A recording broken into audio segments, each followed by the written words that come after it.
We want a left government.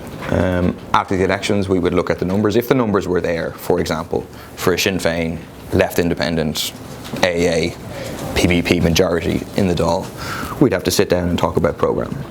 A left government is not a government that just includes people who consider themselves left-wing, but it's a government that implements left-wing policies, which means an end to austerity, a reversal of austerity, in fact, abolition of water charges, property tax, etc., reversal of the cuts in health and education.